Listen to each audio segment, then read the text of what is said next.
This is the correct. This is the correct view. Is it right or not? Yeah, it's the correct template now. It's fine. Ready to go. All right, cool. The template has not been sitcomed. Not this time. It Not this time. All right. Let's just start the podcast. Let's get us underway. Let's get into the intro. Let's get to the intro. Hello and welcome to the Pixel Podcast. My name is Matt, and I'm here with Ricardo. What's up, everybody? Part people in the place to be. That's the one, and Ethan. Hi. Good. Party people. Yeah, this is a type of party. Glad that we practiced this good bit that we've done. Yeah, we definitely now. prepared for it. Podcast bit is complete. Bit over. Got me feeling so free. Gonna celebrate, and podcast so free one more time. You have a podcast over there, and I go across. That's from before the podcast started, that joke. Look, John is already critiquing the thing that I've said 1,000 times. I've said that dozens of times as well, John. I've said it 1,000 times. We need to either switch seats or it needs to get changed at some point. I'll do it on the fly. Here we go. Because people think I'm Ethan. You're not? Who am I? All right. Anyway, while Ethan's doing that, we should probably get into Let's talk about some video games some while I shit. eat something. Ethan's the only one that's played a video game that we haven't talked about in the previous week. Fuck! We did talk about it last week. Oh, We did talk man, about it a we little bit did. last Oh, week. well, none of us has played anything new then. No, Never mind. No, I've just been playing more Castlevania, Requiem, jumping back into Rondo of Blood, and hey, guess what? That game's really good. Rondo of Blood's good. It's good really game. fucking hard. Also, I'm looking at all these pictures Ethan has like at the ready. There's lots of weird shit here. There's What? one with him in front of a green screen that's like an oval that doesn't cover nearly enough of the behind him as it does. As it needs to. What are these pictures for? Dude, are you really gonna fix this on the fly? Yeah, This I is a am. great way to fucking start the podcast. No one would bring it up. Isn't I'm this- doing it. Continue talking. I'm listening. Fine. Just doing some work here. Isn't this in Streamlabs? Can't you just click on the text box and type in the name? It's not basically? Streamlabs. I made this one You custom. made the name it. So I That was mean, your first Rondo Blood is great. A little punishing. What's neat about it is that there is branching paths. Is in- this the one? Is this English voice acting, right? Not the original. Yes. In fact, Japanese I one? should actually clip that part, but there is a part in the game where you find another playable character. But again, it's like a branching path that like I just happen to run into. Like you need a key, and then it like fills your sub weapon slot, and you need to carry it all the way to the door and without dying, and like put it in, and then that's how it works. And the English voice acting is real good in it. Yeah, I bet. And completely synced. Castlevania, known for its excellent voice acting. We did it. Kind of a Ethan has wow. successfully changed. Ethan just wanted top billing is the thing. That's what happened. Yeah, I was thinking about hubris. Well, got but I away. mean, Matt, you have yours to Yeah, start you're taking with. up top It's true. billing. I got to do a top billing, but not when we stream on other nights. I don't think. I can't remember how. Now I don't remember how that looks. I think How I'm down does the it bottom. look? Well, whatever. Anyway, it's great. Symphony of the Night is always great, but Rondo of Blood is one that I think a lot of people haven't played, and that one's really, really good. Yeah, that's the one that's hard to get. So Yeah. good to have it in a good way. You can easily play it with that nice little box around it. That spooky yeah. box art. Yeah. Spooky box You know what art. annoys me about that is that you have to change the side, like you have to change the border from like the start menu before you even go into what game you want. And Yeah, you can't I've change. heard There's no way to change it after I've heard that. the menu UI in that game, that collection, that bundle is not Yeah. good. It's almost I've like heard that- Konami doesn't really make games anymore. They So just kind of just spat that out there. Yeah. Yeah. I did see a Castlevania slot machine when I went to the casino not too long ago. Oh, is that like that salt? And Is it's that like a- your salt Pachinko machine that used the? I And didn't then see it's that what a terrible night to have a gambling addiction. What is a man but a bunch of coins inside of him? You have a Dracula over there, and I go. Okay, that's the last time. It's 3 times now. We're done. Done with that joke. So, Ethan, Yeah, I think I want to hear more about Red Dead Red Dead Redemption Redemption 2. 2. So Because you were pretty high on it last time. I'm still pretty high on it, but I'm a different kind of high on it now because Oh. It's like a high from the edible You had to versus a escal- high from the smoking. Yeah, I was yeah, gonna it's say a he had to different- he had to escalate his I high. escalated it. Yeah, So he wasn't getting the same thing. The You thing had to get is- it straight into the blood. is- Put that Red Dead right. I also have Assassin's Creed Odyssey, and I'm like, man, I kind of. Man, you picked 2 know. great games to try to play next to each other. Well, yeah. So it's interesting seeing how those 2 games really sit next to each other because I kind of want to jump into Assassin's Creed Odyssey when I have like 30 minutes or something. Like, oh, I gotta play a little bit of Assassin's Creed Odyssey. It sounds fun. Like get in this world real quick, do some stuff, go to the next thing. But I Check feel those like- boxes. Check those boxes off. Basically, yeah. I want that nice dopamine hit. But in Red Dead, it's like, no, if I get in there for like 30 minutes, I feel like I failed. I feel like I need to be in you there haven't longer. immersed yourself. That I'm seems not like a fully world that you want to immersed. live. You want to live in that world, Yes, like so to speak. Like not like you actually want to go back in time, but like you want Yeah. to like sit down and like have a like long session of playing. that exactly. game. Like I had so much fun the very first time I played it because I literally just sat down like for 5 hours just played it straight, and I was like, this is amazing. And now I've gone back, and even with the Xbox like being able to suspend it or whatever, like you come back to it and it's just like, what the I don't know what I'm doing. Like, oh, okay, I'm at this part. Okay, I remember this. Okay, and then you get into it and it's like, oh, I have to go do something else. Okay, well, I'll go do that in real life, and then it just kind of it feels like that game because of its slow pace. Mhm. It You wants you need- to just sit there and be immersed because it's like having a half hour, you do like maybe 1 mission. Mhm. Like it's very small, and that is like maybe a minor mission. It's not like any major story mission. Like you don't have a Right, lot of time. And that game takes its time, and it wants you to just sit there and become immersed in that world. And I found some really cool stuff in the open world just by accident. Like I haven't been really just doing the open world stuff because it's a little too open for me. Like it's a little bit too much like just go anywhere and you find stuff maybe that's cool, and I'm like it's like here's a list of things like you can accomplish, but not necessarily like where you can accomplish them. barely, yeah. Like it is shocking compared to Odyssey how there's just shit all over the screen. Because I feel like even the original Red Dead had a lot of that, where it was like, here's a bunch of like stuff you can do within a region, but the region's huge, so Yeah. But that stuff, also that stuff, there's not a whole, like, in towns, they're like, okay, here's the activities. You got the butcher here if you want to take your animals here. You got your five-finger fillet. You got all that other stuff. I used to suck so bad. The five-finger fillet at McDonald's is great, but McRib to come back. Please wait for that McRib to come back. Pork meat. I feel like that's the kind of game. I eventually want to play Red Dead 2, and I think that's when I do get it. I feel like it's the kind of game where I'm not going to be looking at the list of things that you can do very often. And that's the thing is they don't surface that almost at all. Yeah. Like there is the list of things you have on the map are literally just story missions. That's it. Like or missions you do with other people from your camp, which are story based because technically they're part of the story. But they don't have like really any side activities unless you like zoom into a town and you can be like, okay, I can see the different individual activities there, but they're not highlighted unless you actually go in. Like for example, near the beginning of the game, you get this like list of gunslingers you have to interview and talk to, and it won't put those on the map until you actually sit down and read each of their little photographs that the guy gave to you with like notes on the back. So you actually have to read the notes, be like, okay. And if you're too silly, there's literally an A button to flip it. You can flip it the other side. Is it like LA Noire where you're like substantial? Pretty much, yeah. It's like that. Yeah. You select these list of names. Tap it. Look. But once you read it, then they put it on the map. But you can like just read it and not look at the map at all if you want. And they have that. I'm thinking about turning on that mode where you can change the HUD and you can make like a little compass, which sounds kind of interesting because you don't have aren't staring at the map the whole time. You're just kind of going in that general direction and trying to figure out your way. But yeah, it just feels like a game that I just need to sit and just like carve out a chunk of time to play. Like it's just not one of those good games for doing it, and that's fine. Like that's fine. I think what it's trying to accomplish is that where they want you to become immersed in the world, and because of the slow actions and the slow movement and the combat's still kind of clunky, it makes you want to just sit and just enjoy that universe or that world that they created. And then in Assassin's Creed Odyssey, it's just the opposite. It's like, I'm just going to play this game and just stab people. I don't know. It's fun. Go clear out this old base because it's here. And you're kind of there more for the gameplay. While this is like, the gameplay's fine. It's serviceable. But like, it's got some weird... I heard that you need to change the...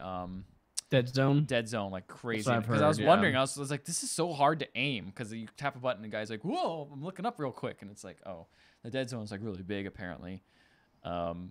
So I got to fix that. But once I fix that, hopefully it'll be a little bit better. But I'm still really enjoying that game. I don't think I'll be able to finish it by the end of the year, which really kind of bums me out. But also, I kind of don't want to. I kind of want to savor it. I was going to say, don't rush. Especially because there's not many... Like, I don't really like Grand Theft Auto games. There's not really any Rockstar game for me that I really, really like. Like, where I want to get immersed in that world.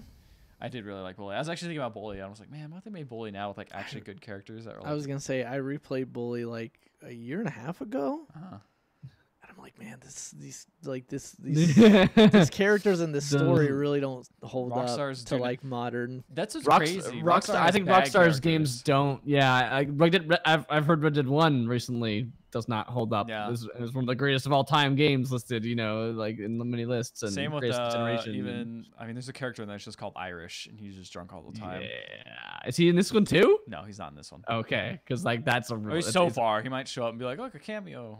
I don't think so though, because he's in a completely different region. Only people in the gang. Like I've seen like maybe 5 people from the first Red Dead that are in there, but they're all in the gang, so it makes sense. John Marston. John Marston's in it. I'm really interested how they play. I don't like prequels most of the time. I'm really interested how they make it work with Arthur Morgan never being mentioned in Red Dead 1. I'm really curious about that. And he's apparently like the second in command of this gang, so I'm interested to see like what that you know, I'm maybe sure. not, you know, second man, but he's like up there in the gang. He's pretty so high up there. Yeah. I'm sure he lives and has a everything happy ends up life. fine with Yeah. him. I'm sure it's great. Well, I'm sure at the end of the game they're like, wow, you know, we just wanted to be free, but it turns out You can't be free. civilization People don't is want not our gonna kind let us anymore. be. They don't like outlaws. I can't imagine why. Wow, you know, it's almost like that was what the first game was about. Yeah, it's a very similar style, but definitely a more mature writing style. Yeah, I like all the side characters I've seen so far. They all seem all the side characters in your camp at least. Some of the other side characters are kind of forgettable, but yeah, I really am enjoying that game. Looking forward to playing more of it. Sipping it like a fine wine. Speaking of savoring a thing, yeah. Speaking of savoring a game, that is how I felt about Return of the Obra Dinn, which I did finish, but man, that is a game where it's like, I don't think Amber and I like rushed it. I know we were like very thorough with it, but it was definitely like, it's the sort of game, because of its nature of solving who people are and what things are, you're never gonna really be able to replay it, because like once you know how it goes, it's just never gonna have that magic for you the second time, and it is definitely worth like taking your time with and like thoroughly exploring. And I'm really glad we did. It's It was similar to Her Story in that way, right? Like I mean, like there's really no reason to never play Her Story again, because unless you've really forgotten, but even then, like you'll start watching it and you'll remember it again. I could see where it's I could see where it could be a neat game to play with alongside somebody who's never played it. That would be really awesome to do. Yeah. So I still highly recommend if anyone's listening or watching and hasn't played Return to the Obra Dinn. I really want to play it. It is worth the I think $15 or $20 it is. It's so good. Did you have trouble? Did you have trouble remembering things after not coming back to it for a while, since you took a long time with it? So what I would recommend if you're gonna play it, Ethan, is like, one, playing it with someone is super fun. Yeah. It's a great game to puzzle stuff out togetger with. And the other thing is doing like an hour a night or something like that. If you were to like, we didn't have too much trouble with it, but if you were to like take 2 or 3 weeks away from the game and come back to it, it might be difficult. We took a week, a little bit about a week, because this was like we played it one weekend and then we had a really busy week and didn't have time, and then we played it the next weekend. And initially it was like, what were we just doing? Like we were like, but that day on Saturday when we stopped playing, we made sure we stopped playing. It's like, okay, we've definitely solved these XYZ things. Let's stop now. And then so the next morning when we came back to it, we didn't have like a bunch of things to like try and remember. We're like, okay, yeah, we just solved those. Now let's solve these, that kind of thing.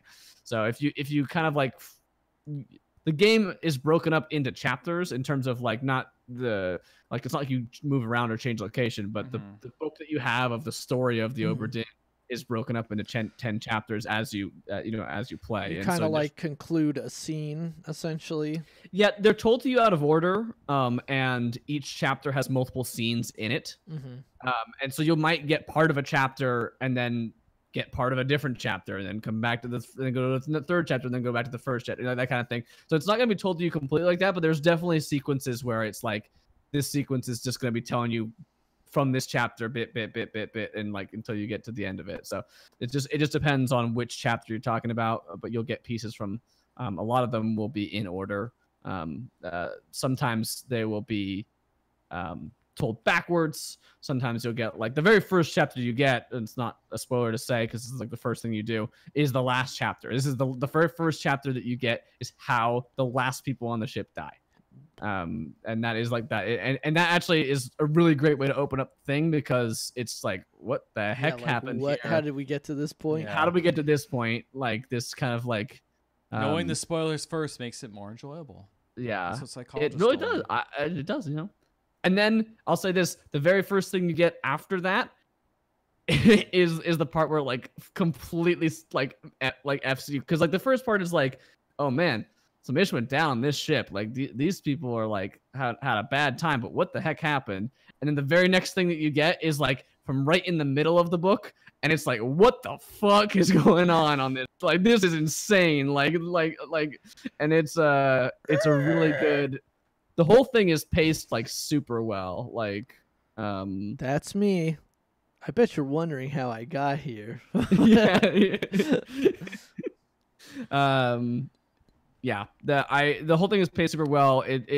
There are definitely parts where you'll want to keep going, but maybe you should like take a break and come back to the next day or something like that. But the only reason I say that is just because I enjoyed it so much, and it's a great game where if you marathoned it through, it would be great. But I feel like it'd be over so quick, so to speak, in terms of like getting to like enjoy it. I was definitely like finishing the game and going like, okay, we like stop playing, and I'd be like, oh, okay.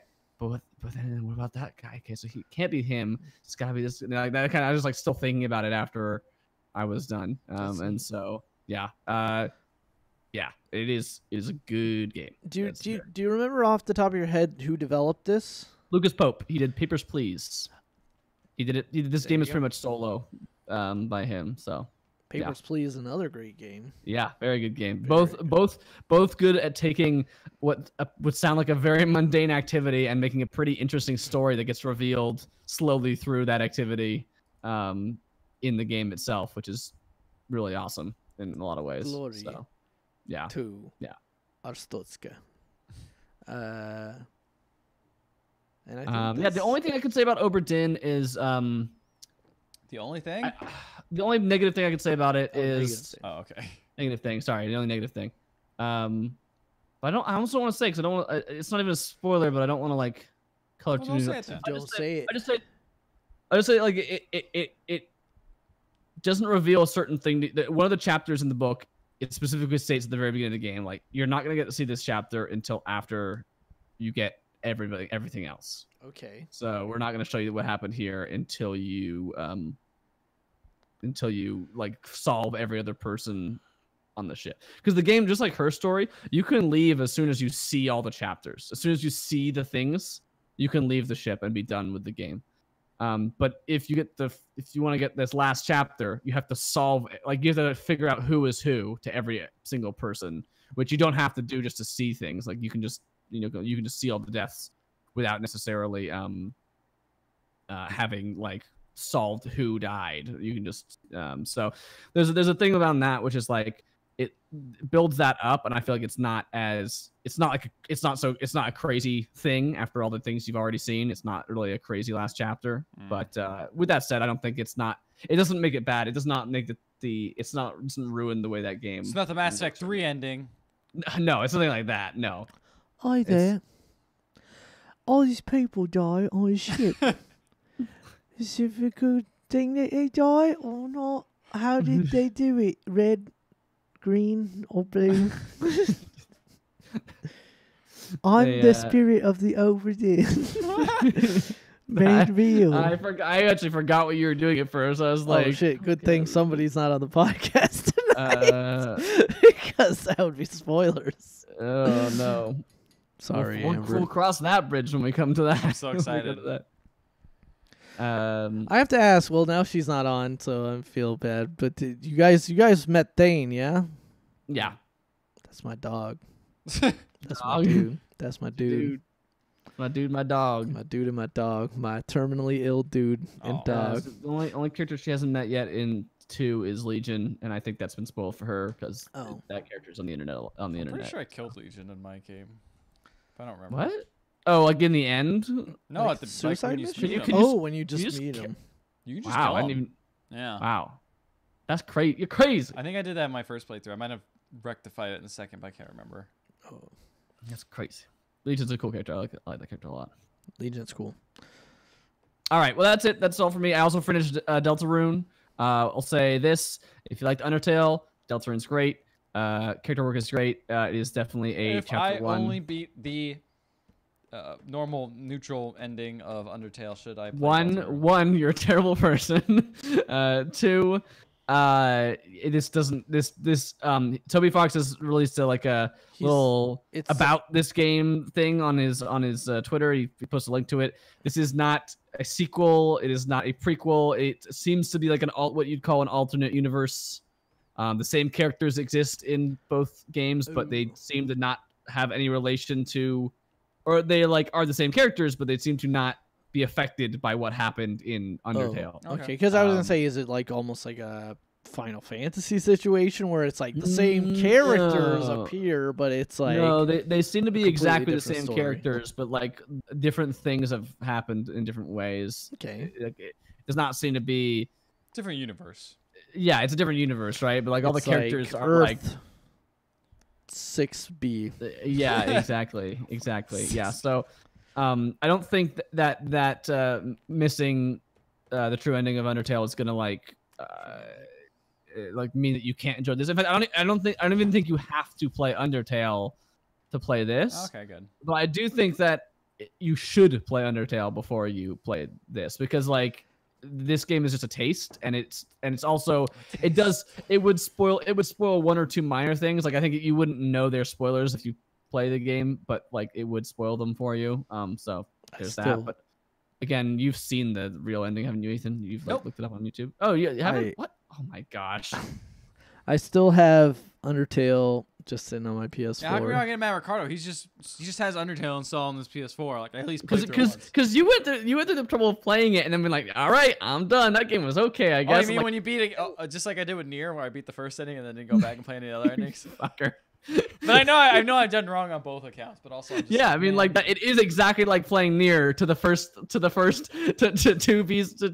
ending and being like, wow, I don't like playing games twice. Good game. I guess I'm done. I guess I'm done with that. Like when the game is specifically like, nah, there's like way more if you play more. But I never beat.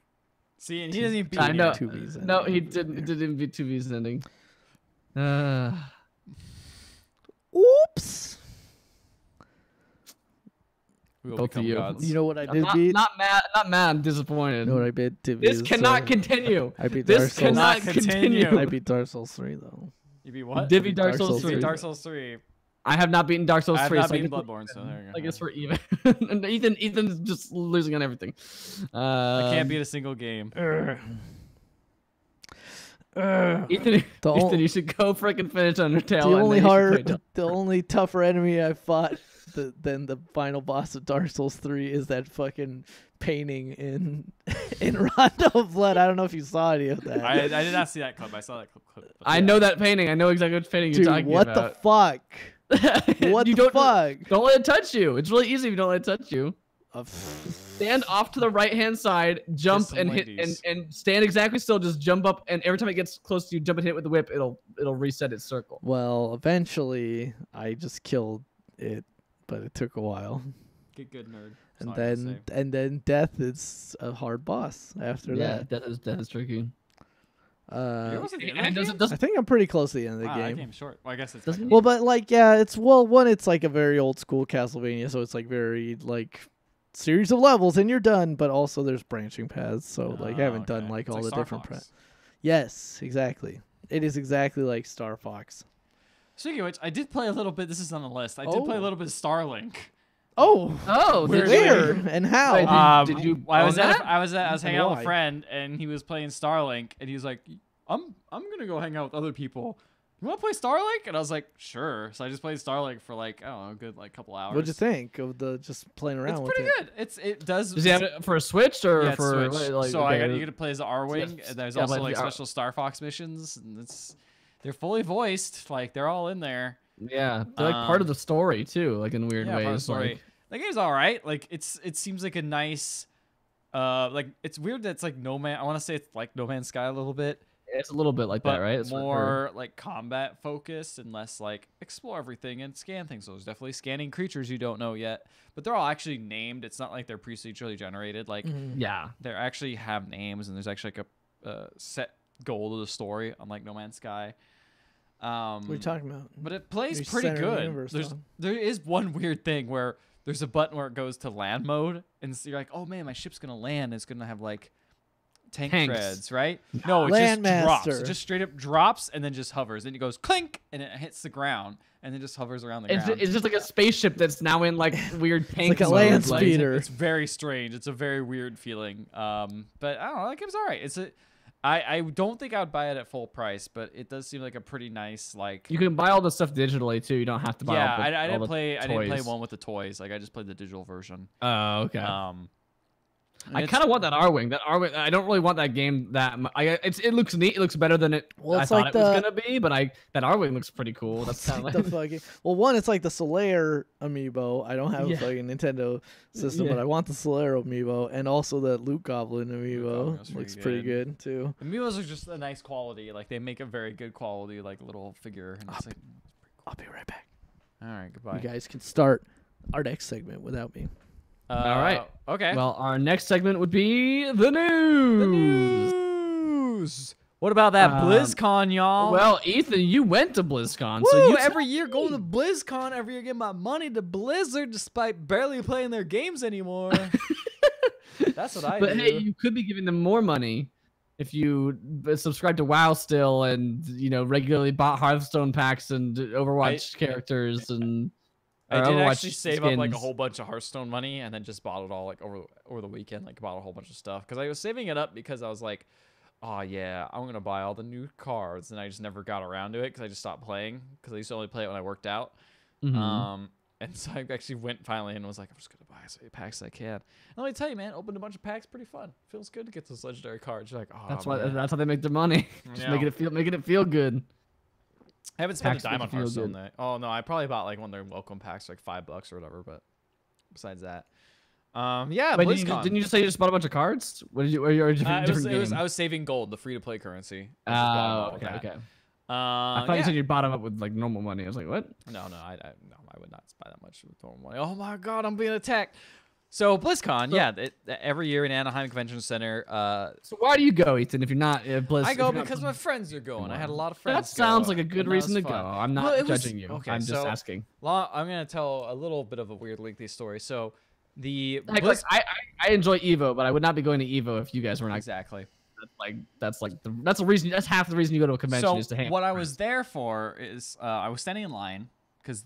I got up early. I didn't have my badge on Friday, which is when it starts. I went in line, got my badge, and was hanging out with some people that my friend knew. So I was just hanging out with them. And this is the first year they actually have metal detectors for security because that's what you do. You got because of all the events that have been happening, you got to have really good security. Apparently, so they did this and they have all security. Problem is they did not expect the lines to go through these metal detectors because there's so much more than just checking bags. So, but don't people have cosplay and all that kind of crazy stuff? Well, they go through a special section. Okay, they go through a special section. But anyway, so there was just the biggest line I've ever seen. Like I got in line. This opening ceremony was at 11 a.m. and I got in line at about 8:30 and did not get in until literally like 10 minutes before the ceremony. Wow, it was bad. Like it was the worst I ever seen. World of Warcraft. I've never seen it this way. Yeah, it's like a queue for like a high pop server. There's the actual like gates with the fucking. They scan you and you're like, oh. All right, you're in the queue. I have a half-empty water bottle. I'm sorry. You're in the queue. All right, you're in the queue. Sweet.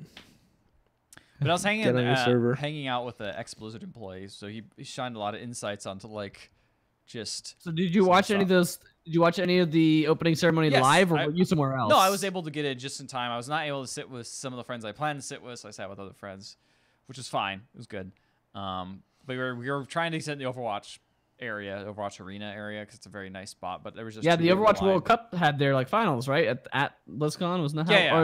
It's World Cup or something else? No, the World Cup Cup finals were there. I won't do that out. I always forgot. But anyway, it was just a huge line. It was like. It was ridiculous how long it took to get in the place. Like, and the fact is, we had like all these people come by and they're like, "Oh, that line's closed. You got to go to this other entrance." So we went all the way to the other entrance, and it took forever to get in. It was just a huge mess.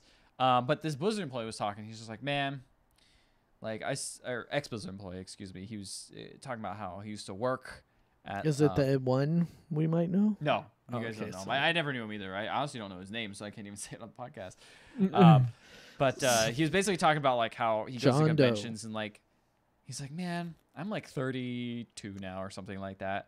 Like I don't want to go to conventions anymore. I just want to hang out with people. Like it's so annoying to have to like come out to this place in Anaheim and everyone gets freaking like hotels and they just hang out in the hotel and watch the convention and just play board games all day.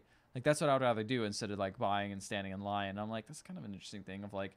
Yeah, because they were streaming the whole convention, yeah. Exactly. So you could just sit there and just watch it and just have a Heck hangout yeah. party. Like, if you just dedicate the time to that, and it's like if you're interested in it, you can just put it on the background, do something else, and hang out with your friends.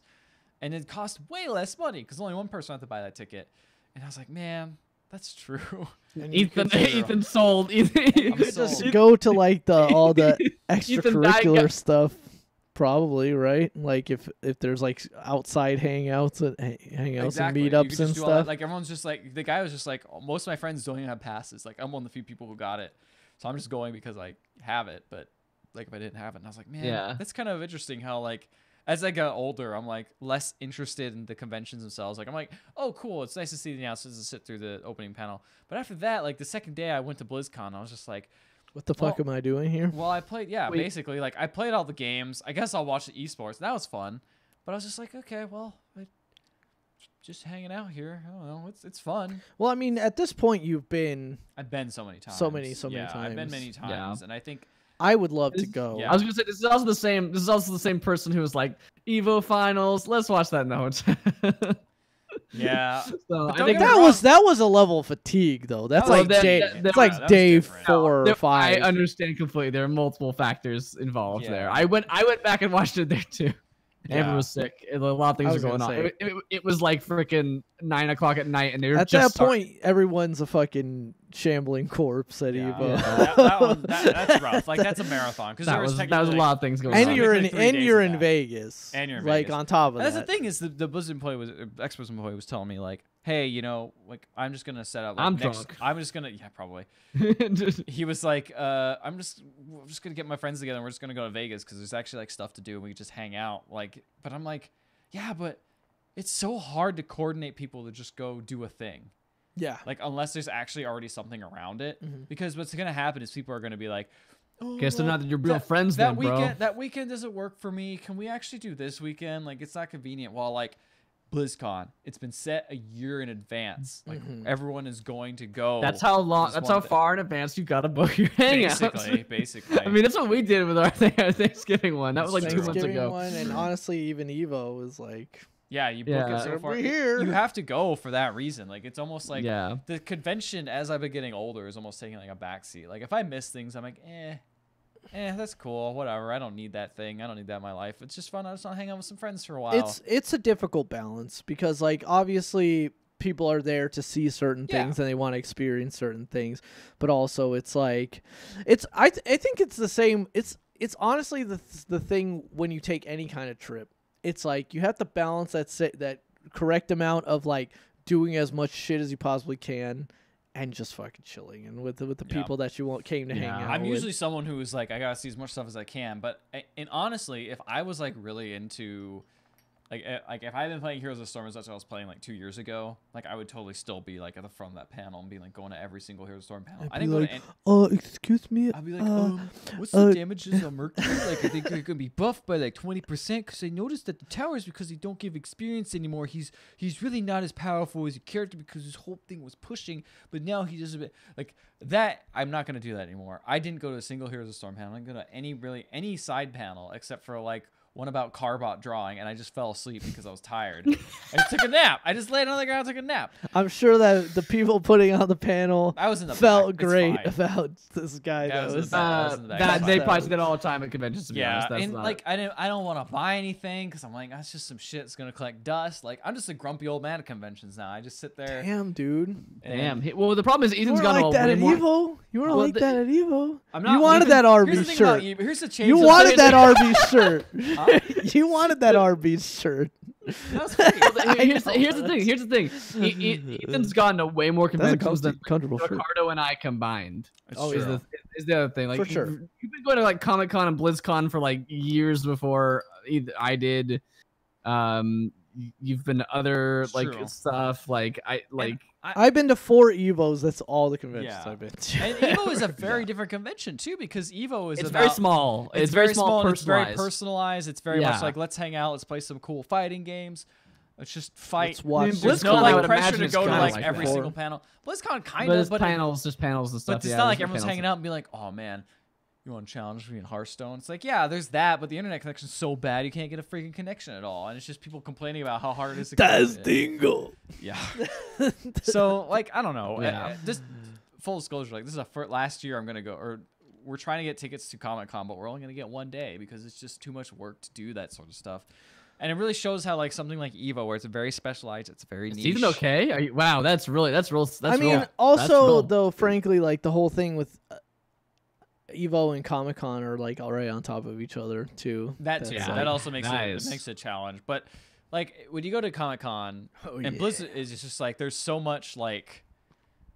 I enjoyed Comic-Con, but there was a reason I stopped going, and it wasn't because I moved away. It was just besides the fact that mainly it's A, too much work. B, the fact that like so much work. If you somehow like more people have been leaving, there's not like that whole like, oh man, you could see your favorite artist there. It's like you might, maybe, I don't know, but like you get in that panel and you sit there and you go, wow, that's that actor I like. Cool. All right, bye. Like I waited like 5 hours to see the actor I like for like a second. And also, it's not really about comics anymore. It's been really co-opted by honestly though, because it's literally about like, everything. It's way less interesting, and BlizzCon is very focused, right? Like it's all about Blizzard games, which is cool and that's still one of the reasons why I'll still probably go next year, because if I'm into that sort of thing, which I do, even though I haven't played them as much, I still enjoy Blizzard games, and I'm still curious what they're going to do next with each of their franchises, because there's usually something there for me that I'm interested in. And okay, sorry.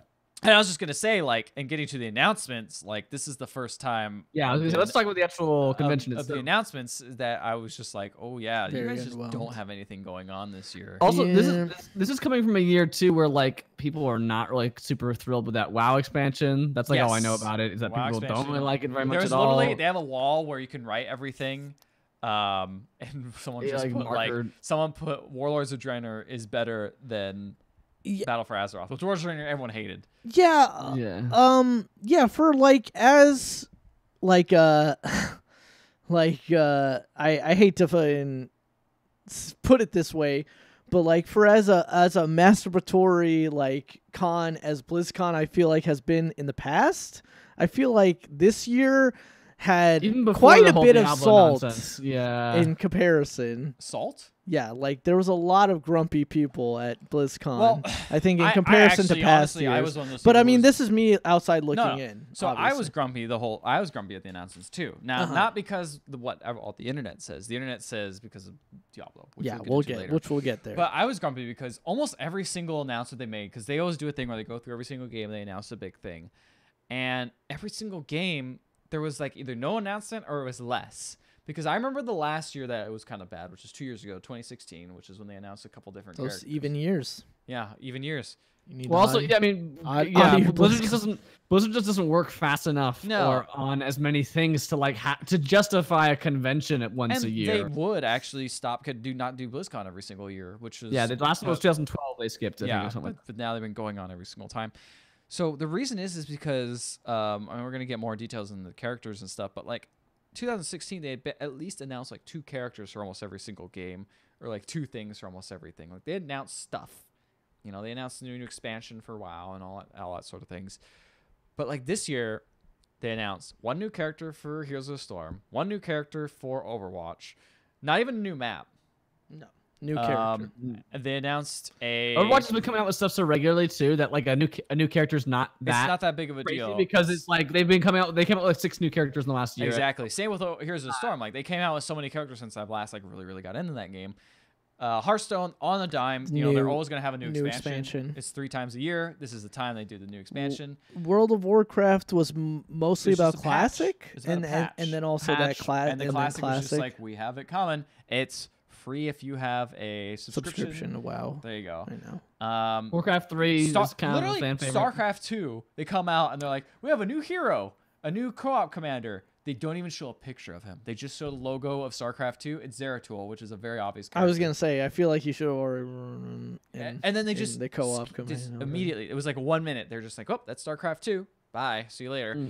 And yeah, if you want to talk about a game they abandoned, I feel like that's the franchise they abandoned. I guess they keep upping new co-op commanders. Actually, co-op's pretty fun. I don't know what that even I was gonna means. say I heard co-op. I heard co-op's fun. Co-op's actually a really cool mode. Anyway, so and then they get to the other stuff, which is all quote unquote new stuff, which is a remaster of Warcraft 3, which to be fair, they're kind of like rebuilding the game. Yeah, like, they're even going essentially. back and like changing values, like they're Yeah. rebuilding maps, like they're changing maps They're, to they're be balancing it a more little accurate bit to too. World They're of doing a Warcraft. couple They're things. balancing Like they're it, doing a yeah. lot. They're doing a lot of good work in it, and fine, good for them. Then they announced the infamous friggin' Diablo 3. Not Diablo 3. Not Diablo Diablo. Immortal. That'll be immortal. No, they said Diablo 3 is on Switch. Here, Oh yeah. go to GameStop, get the That to game, get the check out this new get the And that's bundle. it. That's all the announcements, and it was just Diablo like Immortal was there like What's grand their like finale. show grand, ender? grand finale, which was a new mobile game, which at least it's a new game, but still. Yeah. Um, But is it really taking new, place Ethan? between? I think the if you Diablo care 2 about the 3. story, it's happening between Diablo 2 and 3. Who cares? Yeah, I was gonna say if you care about the honestly, story. Diablo's man. lore is like the worst of the Blizzard lore, and that's saying something. What are you talking And about? that's saying something. That's gotta- Decker Kane, Oh, he boy, died that's for your saying something. sins. Kerrigan turns into like a space goddess at the end of That's StarCraft still 2 more or interesting something than like that. the same Queen. story 3 times, basically. Yeah. Which I guess No, is- stay a while. So Listen, anyway, a while. I will say that this year's Slow BlizzCon down. was kind of a big disappointment, and some other people were noticing this. This is the time Mike Morhaime retired. I got a picture of him here. I got a picture of him. I got a picture of Oh, him. He was, cool. he was just hanging out, like greeting Oh, fans. It I was thought really you cool meant like of him. you just Googled the picture. No, no, no. It's a No, picture. no. He took a picture of him. He was hanging. It's honestly not less weird if you saw the picture. Okay, but are you He's gonna like- say this is a bad BlizzCon because he retired? Because no, but this there was a weird planned out way before he retired. So- Like, this is like So going back, remember how I was talking to the ex-Blizzard guy? Is he said a thing that I kind of kept in my head the whole time I was at BlizzCon. Oh shit, he incepted you. He the said story there's a beginning, a bookend. He and now said the closing. Blizzard has no money. And I was like, Blizzard has no money? What? Right. That's what I thought immediately. And he's like, that's why there's not many metal detectors. I'm like, okay, whatever, fine. I'll deal with this. But then I started watching it a I'll little deal bit with more, and I was like, they're releasing a game in China, or that's like going to be mainly That's China. It's gonna make- co-developed by a Chinese company. Yes, and going to make a lot of money in China, hopefully. Mhm. There was I'll give that game my the money. closing act was 3 different kind of smaller bands, which was like Train, Lindsey Sterling, who's a violinist, and Hodor. yeah, I've seen her. Oh, the Hodor doing a DJ. I was gonna say he's a DJ. he's Yeah. DJ. Instead of like freaking like Ozzy Osbourne, Weird Al Yankovic, like huge people. hmm Okay, whatever, that's fine. It makes sense. They're going more for the niche. The host of the community night wasn't like a famous comedian. It was the guy who does the voice of Reinhardt, who actually was really good, to be honest. Like, it was a good choice to do him. But I'm just like, it's probably because he's also cheaper too, isn't it? Probably because it's not that much. They didn't have all the screens up at the HOTS tournament that they usually have. There's a little less screens. This might be my conspiracy brain. No, going. well, no, Yeah, but so I'm just No, curious. Like this indicates that they're definitely not spending as much money I on this. w- But I how was does it indicate they don't talking- have any money? I was talking to actually Fallon about this a little bit, and it's honestly like it kind of makes sense in terms of like they took a giant swing with the Overwatch League, and although it's been successful, it hasn't been like as successful as I think they were hoping for. They also made a giant swing with the Heroes of the Storm League, which fell on its face. Yeah. Like, it didn't do Well, anything. that just like went flat, right? Yeah. You haven't heard any press about that because they don't want you to hear any press about that. Like that, they still obviously they're still professional. the Heroes of the Overwatch Storm, League but was it's not the successful. same. I thought it made a profit, right? Like I mean, It's done maybe, well. but it's done. It's done well, but it's not. franchised. it's 'cause not- Blizzard's not paying for those teams. Those teams are being paid by their franchise owners. The viewership and like the support has not apparently been as good as it might seem on the surface. That I mean that could be Because an they issue, too. did straight up. I mean, although it was repurposed, they still did straight up build the whole Blizzard arena yeah. and then build the Yep. whole. They built a lot of stuff. Yeah. And also they usually have a recruitment section. Every year they've had like a little section like, oh, come work at Blizzard. This year couldn't find it. It was gone. Just little things like that. It all kind of comes So, together. but and I'm like, I'd still really love to know like where's the money lost coming from. I mean, I don't think it's a loss. I those- just don't think it's I just as don't. much. Yeah, it's not. Again, and you think about the support that they lend to so many different games, and that so many different games that don't necessarily like all these new all these new Overwatch heroes, you don't need to pay for them. Oh. All these, No, but they're making gangbusters off those loot boxes though. As last You I would heard that think. Are we though? Like, insanely profitable. but I've never bought a loot box. No, I've never bought a loot I box. Never bought a have. loot box. Well, 1 out of 3 people buy a loot box. Whatever. Fact. I mean, which is not the that's same as true all- it's but not like the same all, as like- Fortnite, which is one game, and one game that's consistently. We're talking about all these different franchises which are consistently updated, Yeah. which a lot of them aren't necessarily asking for your money back in terms of their for their updates or for a lot of their new I shit. was thinking about it, and like a lot of this is getting way ahead, but like in Diablo, like a huge uproar of Diablo. Diablo 3 doesn't have any microtransactions in it None. at all. It's absolutely Zero. zero. And I think it's the only The- game on you Blizzard only that doesn't. it's the Reaper Souls expansion and the Necromancer That's it. expansion. Those are Okay, the here only we two go. things you can buy. So Yeah. Overwatch League is expected to turn a profit this year in Okay. 2018. But see, it hasn't yet. So yeah, No, but that's not that weird for launching a brand new. totally game. not. It's not that weird, but and I'm that's the just thing, saying- is that he didn't say Blizzard Yeah. was dying. He just said Blizzard has no money. it's right just that like it. Yeah, again, it's right now. It's in like it is in a They're in a waiting nest for the egg investments stage. to pay off. Like, Yeah. they have Diablo 4 in the works. You know, they probably have some unknown game we haven't heard of in the works too. Obviously, Overwatch is still doing well, but it's not got the same player base as it did Yeah. when it was at its peak popularity. You know, Here's the Storm has its diehards, Yeah, but it's not. It's like, not gaining new it's people not- really. It's Like I just- feel like Hearthstone maybe is their most consistent property right So now. what you guys are saying is less that Blizzard has no money and more that Blizzard is now playing conservative because they are worried they Sure, are not going but to then be that making would as much explain money as why they this thought. why Sure. this Oh yeah. convention felt maybe more Also, underwhelming. a than reason in to the not have a past. convention at all. Exactly. If Here's you're the gonna other try thing: and is save the money. Hearthstone. They used to have this really cool tavern. They had a band last year. They had like all these decorations everywhere. It actually felt like you were in a tavern. They had really cool like tables everywhere set up, and they had a bar. Now it was just out in the open. They had a bar and they had some tables set up. And it's like it's a very minor thing. Like obviously Rebuilding it doesn't year. really affect like if you're looking at it from like, oh, I don't care about aesthetics or anything. Yes, they didn't cut anything. Everything's there that was there last year.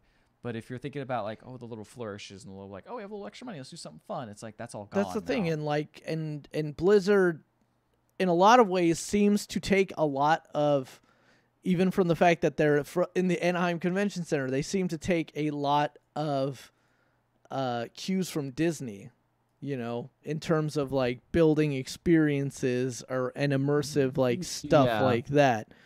I mean, they even have a map in Overwatch is the Blizzard World map. So like you can see where that influence lies, and it seems like to you this year they didn't quite They nail didn't quite that. they didn't quite make it. I just felt like it was an off year, you know. And the goodie bag, you know, I don't want to be like, oh, the free swag we got was kind of. It's like it was okay, but it was like here's a yearbook is the big thing. Last year they had like a Stein that was like really cool. The year before they had like a backpack that was like cool. You can collect all these patches around the arena and get like cool stuff from that. Finally, give me that 76. It's pretty cool, it's cool stuff like that. But now it's like you get like a yearbook and I don't know a couple like a thing from each game. Yeah. And I just feel like they're just making service for it. But anyway, yeah. The biggest announcements. So we're gonna go over these. Got we're gonna, So- I mean, so we kind of Warcraft- already. I think we went over them. Warcraft 3 well. Reforged. Ash is the new character for Overwatch. Yeah. We'll talk a little bit more about her in the whatever. Rastakan's Rumble is the new expansion in Hearthstone. Expansion? Is that no expansion? The new expansion month. And then we got World of Warcraft Classic coming as well. And Orphea is the new the Heroes of first the Stone. Heroes of the Storm character that's original, OC. which I don't really like. Hots Please OC. Please do not steal. Please do not steal. Please not steal my anime. Blorphia. But the big announcement that everyone is talking about, and not in a good way, is Diablo Immortal. So, if you remember, even us talking about it several weeks back, Blizzard released a statement online that was like, "Hey guys, temper your expectations for a Diablo announcement this year. Like, as much as you want, like Diablo 4 It's not gonna happen. They didn't say that, but they were like, they implied that like, hey, the announcement that you're looking for is not gonna happen at BlizzCon. So be careful. Temper your expectations. But nobody listened. And honestly, like, and it like, and I hesitate to like put too much like blame on Blizzard, but it's like they said that and then they still saved this for the last announcement. Honestly, yeah, and no, when I was in my chat, as I was looking at my chat, and I was like, oh shit, it's Diablo year, and I'm like, is it? Like, they said it wasn't going to be. Like when we saw that Diablo was gonna be the last thing they announced. Well, like, and this was a thing that like when I went to get the crazy Disney tiki that day, and I was hanging out with Fallon and Vince, I was like, Vince was like telling me like all the stuff that was gonna be Diablo this year, and I was like, I feel like that's a lot.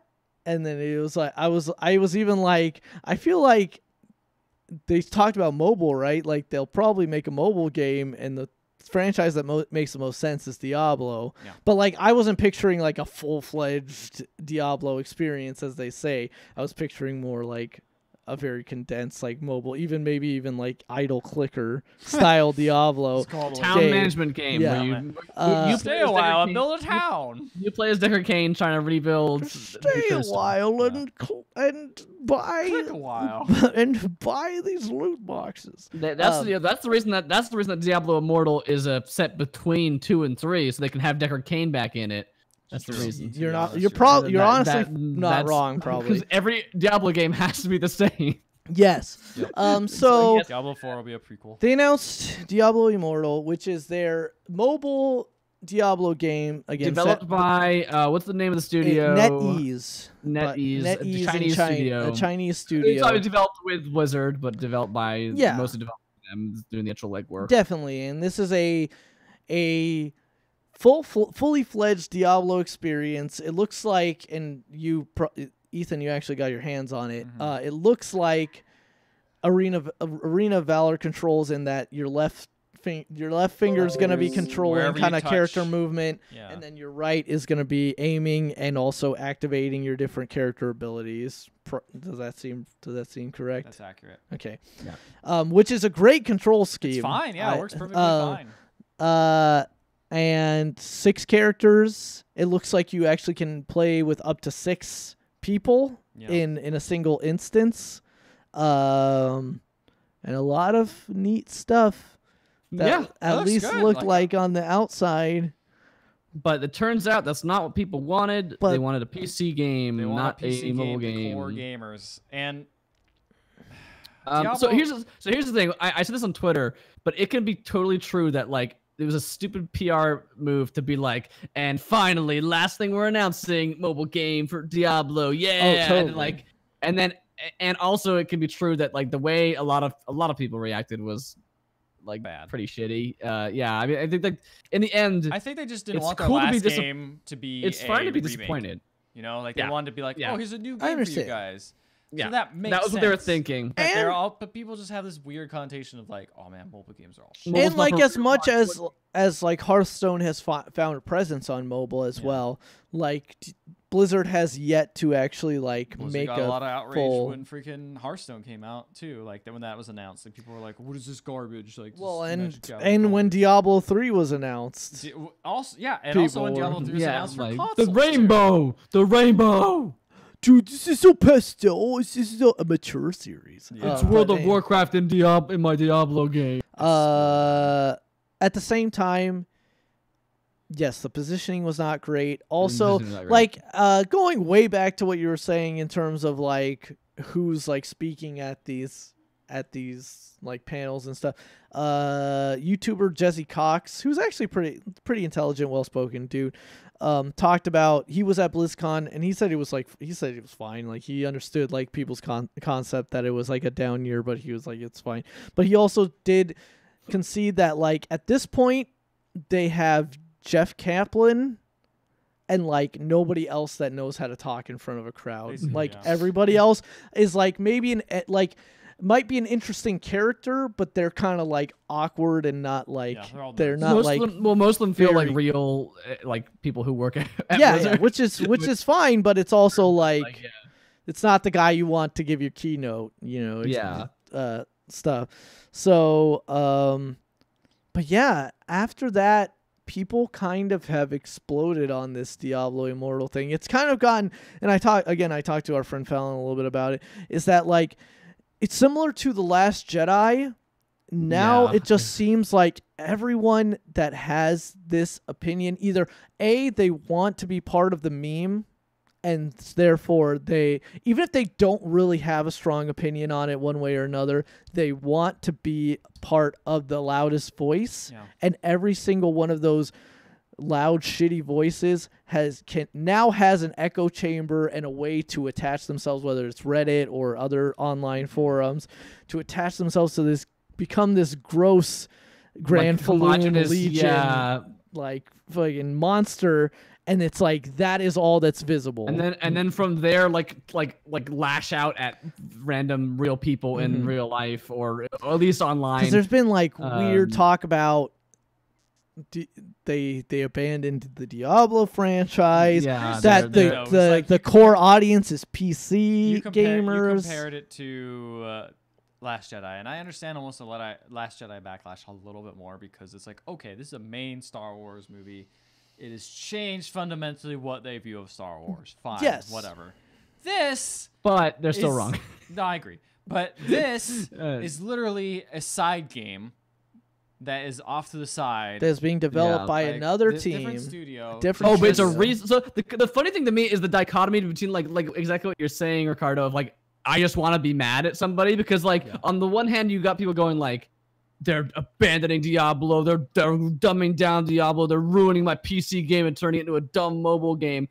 And then like in the same breath, I hear people going like, it's not even the real Diablo team making this game, it's just a Chinese mobile game studio. They're not even making a real game out of it. It's like, but I thought you didn't want it a real, like so it's like, you can't make anyone happy. Yeah. A funny thing that I was talking to someone who I was like, man, it was before the announcement, and I'm like, man, I'm really excited to see what that new Diablo's like. It sounds like they're not going to announce anything, but I'm just curious what they're going to have. He's like, yeah, man, I'm really just want like a remake of Diablo 2, you know? I was like, what? You want a remake? But Diablo 3, did you ever? He's like, I didn't like Diablo 3 at all. I'm like, did you play it after the patch? Like after all those patches they've done? He's like, no, I'm part of the problem. Like I didn't play it at all after the patch. I'm like, dude. Also, you can still play Diablo 2.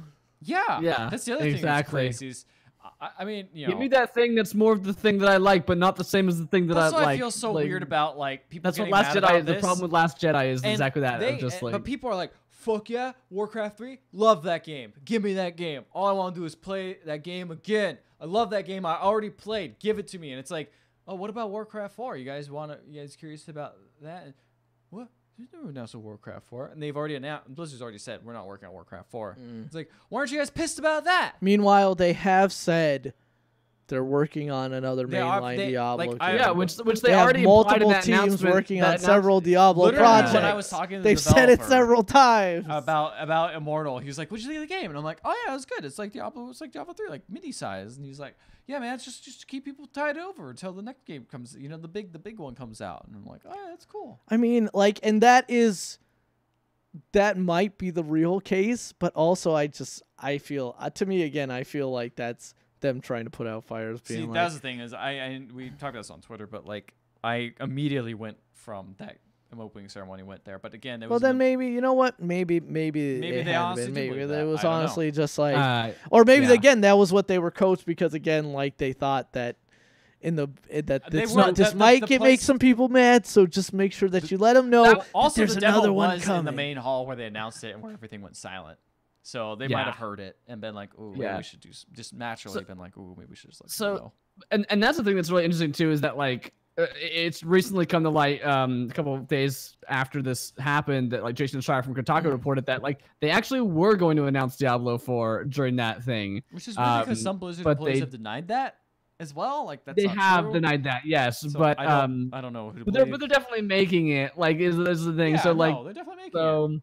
So like the thing that I said, I think that like the probably the smart PR move would have been, and this wouldn't have solved the problem, but it would have been to like show that whole mobile game trailer and then be like, oh yeah, that looks pretty cool, right? Yeah, pretty cool. And then everyone's like quiet. Maybe he goes, all right, but now got one more last thing to show you Yeah, guys. I'd It's show, like, Diablo 4, And Yeah, it's they- literally just like, yeah, like Tyrael's voice actor says a thing, and then it's Just says, like, "We're Diablo going 4. back to Tristram. And that's it. Yeah. Diablo 4. That's literally it. And even if like it's not final, like, And you then at it's least- 4, which is just 4 lines. Yeah.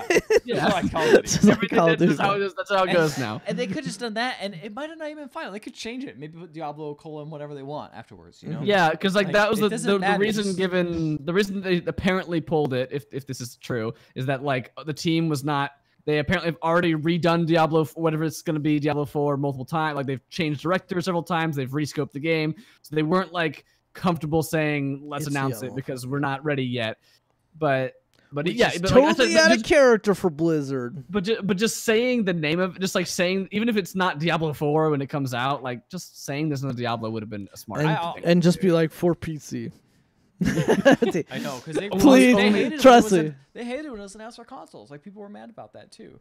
Yeah, It's like Fuck people it. love You people You know, love that game where you gatekeeping. just click People on love things it. until you die is they love until it things dies being is really catered hardcore, directly you to know. them, and if anything is not catered directly to them, it fucking sucks. It's the worst thing ever. Yeah. I just think it's Yeah. crazy that someone in the QA panel was literally like, "Is this a delayed April Fool's joke?" Like, I can't believe Yeah, that. Like, that's that is so- just- that's so mean to say to it. disrespectful and like rude, and it's just like, man, gamers are the- the shittiest people. People have latched on Sometimes, to yeah, sometimes. what was it? Wyatt, what's his name's comment about the? Don't you guys have Don't you all have phones? Like, which, admittedly, not the Again- best PR talk, but it is like. But again, it's he's a- not a PR person, right? He And was, it's also he was, just he was like- he's a developer. So It's he's not trying to wrong. It's not Like, wrong. Everyone- what? Guess what? Everyone can play this game. Literally everyone Everyone can can play play this game. And you know what Blizzard and Activision like? More people playing their Everyone games. playing Exactly. So that more people make so that they make more money. That is Exactly. And what the that's company fine. is So, for. so in the wake, Polygon talked to Alan Adam, executive producer and Blizzard co-founder, and Dan Elgren, production director, and they stated, "We have said that we have multiple Diablo teams working on multiple Diablo projects, We've and mentioned that remains true even after releasing Diablo 3 for Nintendo and announcing Diablo Immortal." We still have multiple teams working on multiple unannounced Diablo projects. Diablo is a tentpole franchise for us, and it always will be. We love it. We hope our fans understand what we're saying when we say that. No, they don't. They don't. They don't. They They're don't. Just don't. The world the- is evolving both geographically and demographically. Younger folks now, many of them, mobile is their primary gaming device, which is true. I have several coworkers who have kids, and all they play is on Phone their games. phone. They play Like Fortnite on their phone, huh? they play Fortnite and Minecraft on their tablet or phone. No, it controls like ass. Many younger folks, many of them, mobile is their primary gaming device, and then around the world, in many regions, it's their primary gaming device. China, and it's and India. always Also, been what our India? aspiration to bring games to them. We've been around for around 3 decades, and we've been making games on many different platforms during that time, going all the way back to Amiga and Commodore 64 to the Super Nintendo and Sega Genesis. So to us, this is another gaming platform. The opportunity to bring this to an all-new audience, or to bring it to players who have shifted their play patterns to mobile and bring them all together with an authentic Diablo experience, yeah. it's super exciting for us. Which makes sense to me. I'm playing a lot more games on my phone than sometimes on my sometimes PS4. console. Yeah. And you're on this podcast? Get out. Yes. Leave This right isn't now. You're not a true, pocketgamers.com. Get you're not outta a here. true gamer. So yeah, and they go on to say more stuff. I think I think the outrage is stupid. I think Yeah, the that outrage was is just dumb. stupid. I understand I it a think- little bit. I But- understand why you're disappointed, right? That's the No, difference. yeah. The difference Yes. is like it's totally legit to say, "Man, I I'm really want disappointed. I really want another Diablo PC game." I would That have- bums me out. I like That's- this phone game, but I would much rather have a PC game. Yeah, that is fair to say and be like, "Ah, dude," and it's even fair to voice that. Like people are like, "I can't voice my opinion. You're siding with the company." No, I'm not. It's totally fine to say, "Dang, like that guy who's like, is this a late April Fool's joke?" He could have asked a very similar question and not been a dick. He could have gone like, "Hey man, are you like this is not really what I wanted. Are you Are guys you gonna guys still ever working on? are you guys gonna come out with anything that's not No, on bro, phones?" he wanted to get like that would memed. that would be, you know, fine to ask and even be like, this is not exactly what I was hoping for. Like, you know, that's a totally legit question. Totally. The outrage, the manufactured, like the gatekeeping and the like, if it's not for me, I hate it is the part which is like with all fan culture. Diablo was founded on PCs. Yet they're abandoning that audience. It's just like, dude, it's so dumb. It's not Diablo, it's not Blizzard. It's a problem that I think, unfortunately, a lot of iPhone game.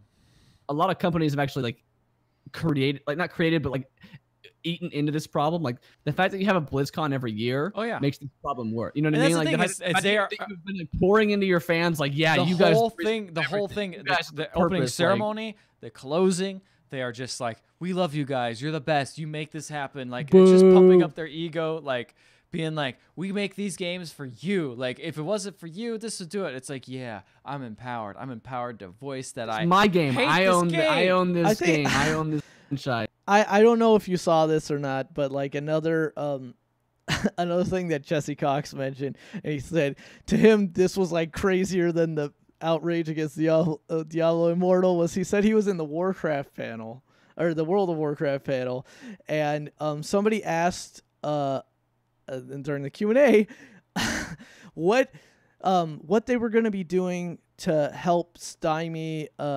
toxicity in group chats, and he said half the audience booed at that question. Are you serious? And he's like, what the fuck? Man, boo! We want to be toxic. Yeah, it's that kind of culture that is like, that is not a problem unique to Blizzard. It's not a problem unique to games. Although games, I think, amplify it a lot more due to the perceived ownership of it. But like Star Wars has that same problem. Marvel has that same problem. Like a bunch of the Comic-Con things like have this problem. And again, I think the thing is like with the inclusiveness that Blizzard's tried to engender in their audience throughout the last few years, you would like to think that the Blizzard audience is not like that, but it's just fandom.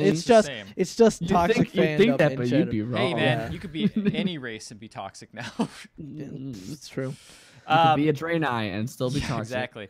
I will tell you. Right. That's a lot of Blizzard talk. Oh, okay, sorry. I will say the last thing I want to say is there were no Dippin' Dots. I could not find them anywhere. I literally found... real disappointing. I really found someone on Twitter. One person said, the real question of BlizzCon is where are the Dippin' Dots? I messaged that guy and said, where the fuck are the Dippin' Dots? And he said they are by the store, which is a complete separate section. You have to go down like escalators, go outside the hall, go downstairs, find the Dippin' Dots. I grabbed the Dippin' Dots. I went there and I was like, yes, there are Dippin' Dots here. I'm so excited. I'm going to watch them. Here's the Storm Finals. With Dippin' Dots. With Dippin' Dots. It's going to be great. Just the walk from there to the finals, no less than 3 people stopped me and said, where did you get those? Where did you get those? And I was like, see, I was about to say, because where I work, I won't specify where, because they all listen. They got rid of the Dippin' Dots vendor, or like they did not re-sign their deal with us. I feel like Dippin' Dots are a fad. So to me, I was like, shit, are Dippin' Dots like for real dead? Like finally, are they fucking for real? I used to work for Dippin' Dots. They got no money right now. They got no money. I like Dippin' Dots. They were too busy about the ice cream of the future. They weren't thinking about the ice cream of the present. Oh shit. I like the feeling ice cream you get fans. when you eat it. They abandoned them. Oh, this is colder than it should be, and it like makes your mouth feel like weird. Or it's like they all like stick like weird, like frozenly to your tongue. Yeah, and I like that a lot. This is unpleasant, and then they melt, and it's like, ooh, chocolate. Dippin' Dots abandoned their hardcore fans. They went. I like Dippin' Dots. Actual ice cream. I haven't had Dippin' Dots in like years and me years. Either. Like honestly, the only last time I had it was probably last BlizzCon. So Dippin' Dots are fun. I like Dippin' Dots, but they're also like $5 more expensive than they should. Well, all ice cream there is more expensive. They're the same price as like ice cream. This is like anywhere I ever got Dippin' Dots. It was like $3 more money. Too bad. Like the only place to get Dippin' Dots is like conventions, and that's it. All right, guys, we talked a lot about BlizzCon. We're gonna talk more about BlizzCon later because we got some more stuff to talk. Move on for now. Riots has been in the news a lot the last couple months due to a lot of gender discrimination and like toxic culture. Speaking of toxicity, like workplace harassment and lack of promotions and kind of targeted like sexism in their hiring, and that had a bunch of repercussions when the article broke about that. That was Cecilia D'Anastasio from Kotaku, and that story broke. There's like a follow-up story to that. Riot's been like, we're gonna change a bunch of stuff. We got a new head of inclusion, or they have like a good PRE sounding name. They're like an HR person, but like specifically for like inclusion purposes. That is all started. That has all been going on in the background. But as of a couple of days ago, they are now dealing with a lawsuit as well. Yes. Several current and former Riot employees are suing. One each. One current, one former. One current, one former. But it's a class action lawsuit, right? So a lot of other people can bounce into this. Are suing Riot for allegedly. Let's see. Okay, so the lawsuit. This is Kotaku again. This is Cecilia D'Anastasio reporting. The lawsuit alleges that, like many of Riot Games' female employees, plaintiffs have been denied equal pay and found their careers stifled because they are women. Moreover, plaintiffs have also seen their working conditions negatively impacted because of the ongoing sexual harassment, misconduct, and bias which predominate the sexually hostile working environment of Riot Games. Riot violated California's Equal Pay Act and law against gender-based discrimination at the workplace, the complaint argues, end quote. So yeah, it's fun. It's not funny, but it's like, it's weird to see this new, that big League of Legends there's actually a screenshot of it, that K-pop video like explode amidst also, hey, the fucking company is being sued for these continued really terrible practice, or alleged really terrible continued practices pretty going thoroughly on investigated, but obviously, but again, it's a lawsuit is all 2,500 employee game company, which is very massive. It's 80% male, and regularly turns down female applicants for not fitting the company's image of core gamers. Yeah, which if you remember when we initially talked about this, and if you can go back and find Cecilia's original article, talked about. I think he has linked in this article. Talked about the fact that like there was a lot of weird, like, for no pun intended, dick measuring going on in the company in terms of like, well, like, what's your gamer story? Like, what kind of like stories can you tell about for instance, if you told them that you played Diablo Immortal and you were trying to get a Riot game, they would not let you play. It's weird though, because like any other industry, it's like, think about the movie industry, like it's like, oh, can you operate this camera well? It's like, yeah, I can operate this camera well. I know how to do your shots. Well, tell me about the philosophy behind. What's your favorite movie? Like, what's your favorite Quentin Tarantino movie? And you better say that it's Death Proof. I wouldn't work there. I'd be like, all right, that's my interview, and I'm out. So, and the thing is, I think a lot of game companies are like more like that. I mean, a lot is, I don't know, I've not applied to that many, but like, I think like, while they care that you're a fan of their games, I'm sure it's the same way that like, if you want to work for, say, like Microsoft or Apple, you probably should like know what they make and what like I've heard stories like interested in those things, of like but it's Blizzard.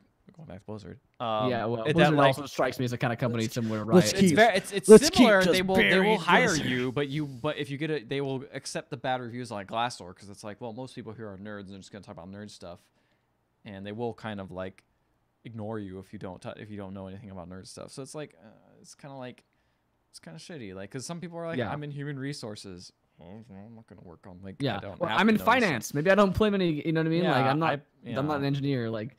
Yeah, I think that's like a key part of being at a workplace is like you got to be accepting of everybody regardless of what they. You also got to have that diversity of like having people who don't play games, because you know what? Hey, those people who don't play games, they're also, if you can find a game that appeals to them, that's some gold mine.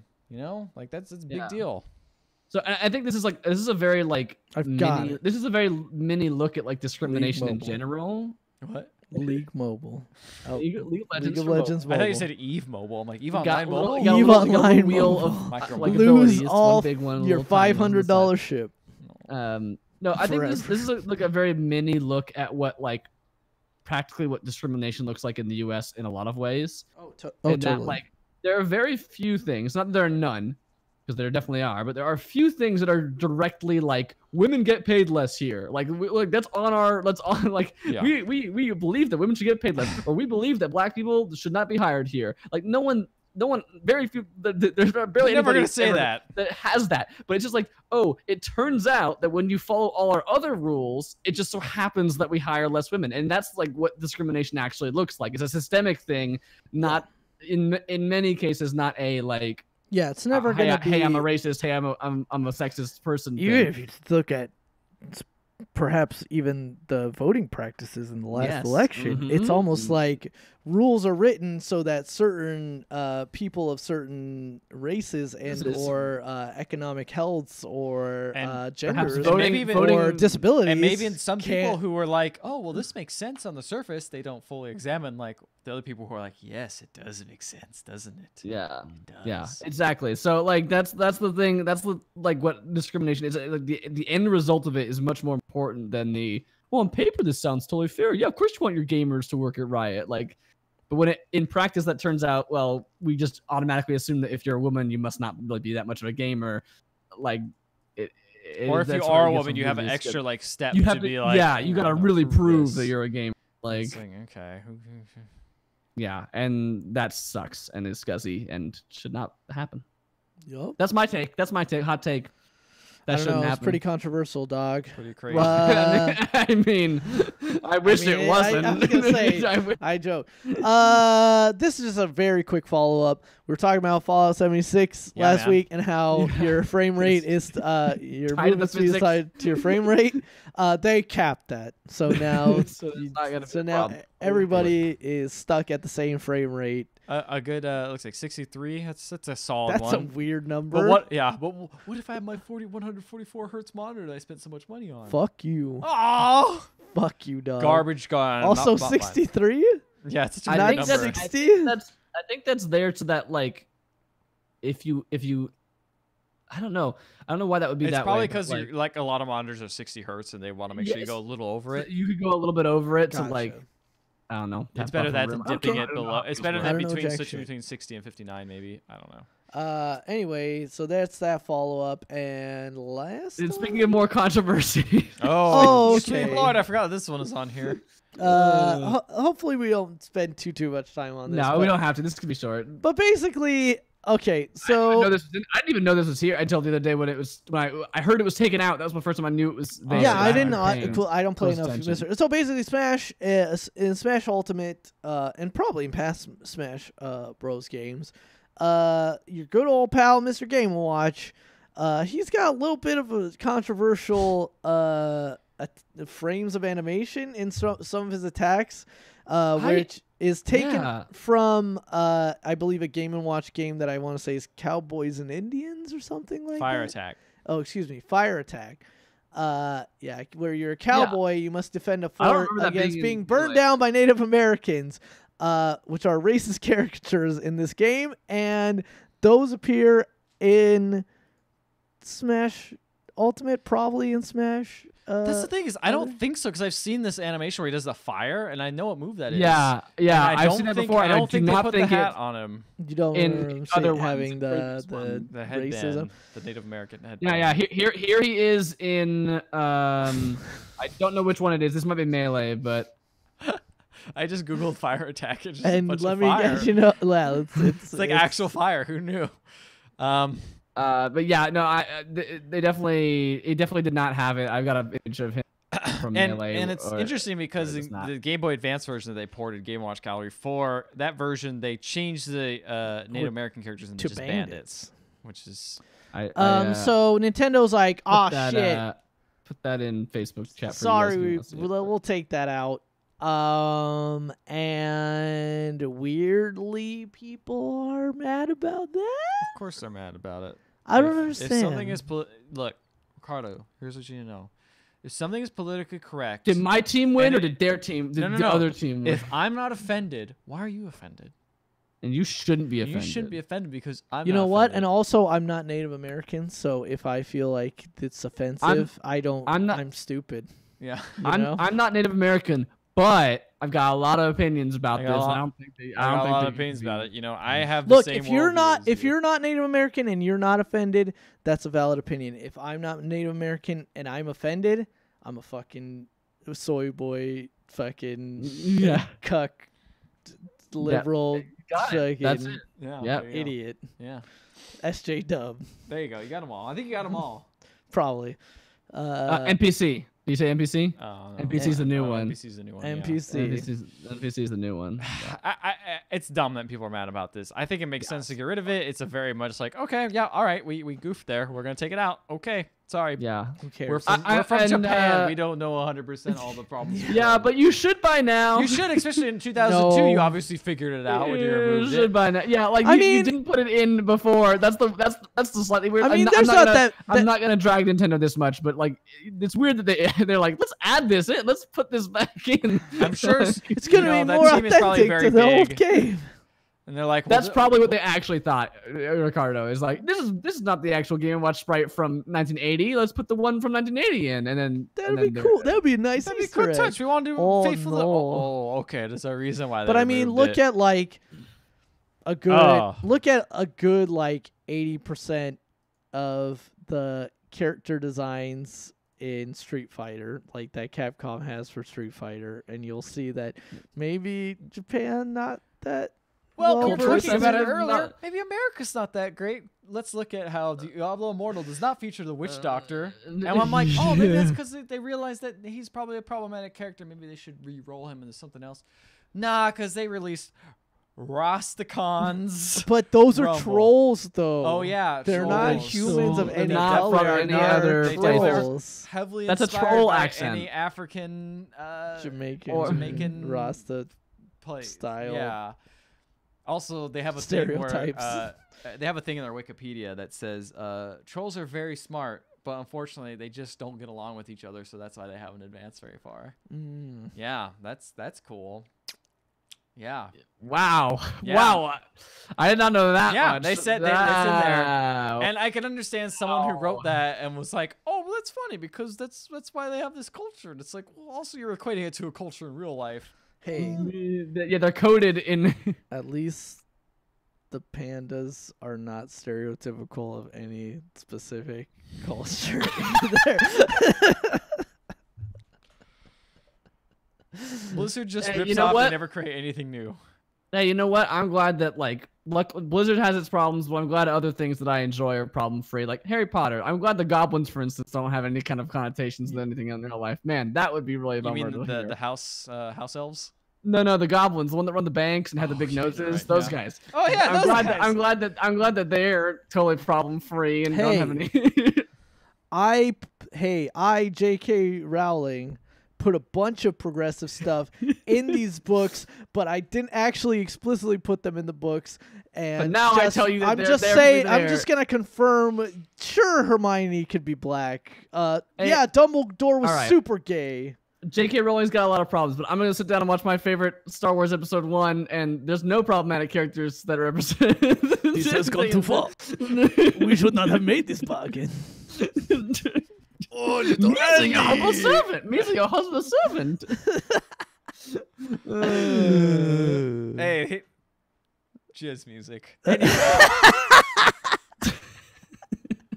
Never forget those things that look kind of like penises. You know, Jizz music. JizzCon, just the Cantina band from Star Wars. They make that is jizz specifically, they make jizz music. All right.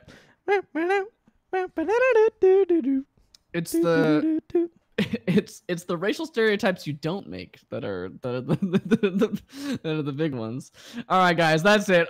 We're moving out of the news. We somehow managed to eject out of there. Let's go and just head to trailer We'll pull out trash. that. Trailer, dang on, not my Diablo, get her done.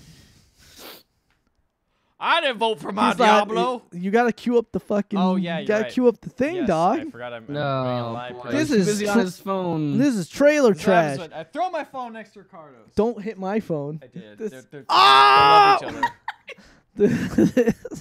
This whole podcast went off the rails so fast. This is trailer trash. This- This is a segment we do every week where we see the latest trailers that were released that week. We watch them all, or at least as many of the ones as we could get in one sitting, and then we talk about them. And by no means do we judge them on any kind of intelligent criteria. Please leave us alone, people who supported Star Citizen and Squadron 42. We're sorry we didn't know everything about your stupid fucking game. I'm sure it'll be great when it comes out in 2032. But I'm sure we're all dying of nuclear death. I'm sure that dumb game is gonna be great. that stupid, ugly game that you like so much. How about a fucking game about a bird that skateboards? You guys want to watch a game about that? That game looks cool. This game looks all right. I like the stupid animation of him flapping every time he goes airborne. Looks a little janky, but I like the animation of him jumping and flapping. I like that he's riding on a fingerboard, like tech deck. By the way, this is no, it's not officially licensed. This is not a tech deck game. Thank you. This is Skatebird.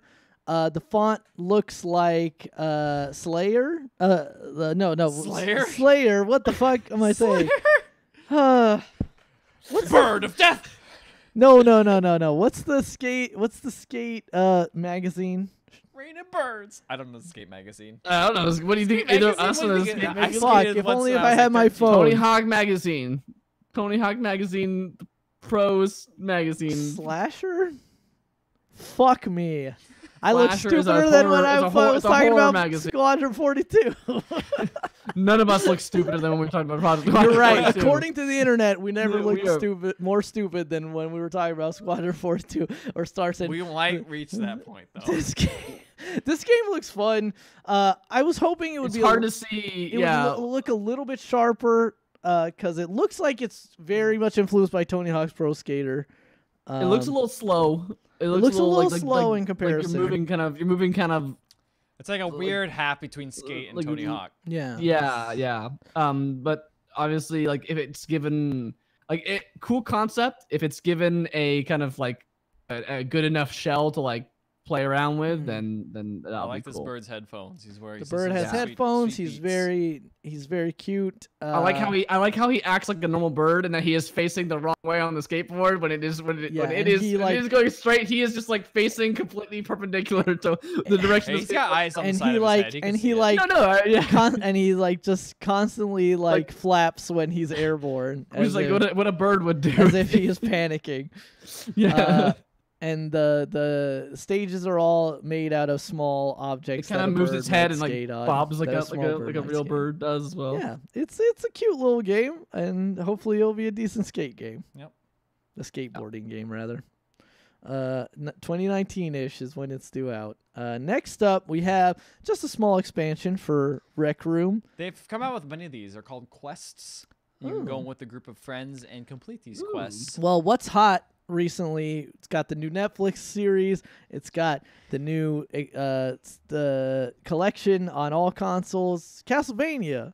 So although we're in November already, yes, this is Sea of Thieves did not get the memo that November 15th. October's already over. Crescendo of Blood. I know I clicked too hard. We got Crescendo of the Blood Moon. Oh yeah, which is a monster hunting Rec Room adventure where you got whips. You can whip like other objects and pick them up. You can whip to high angles.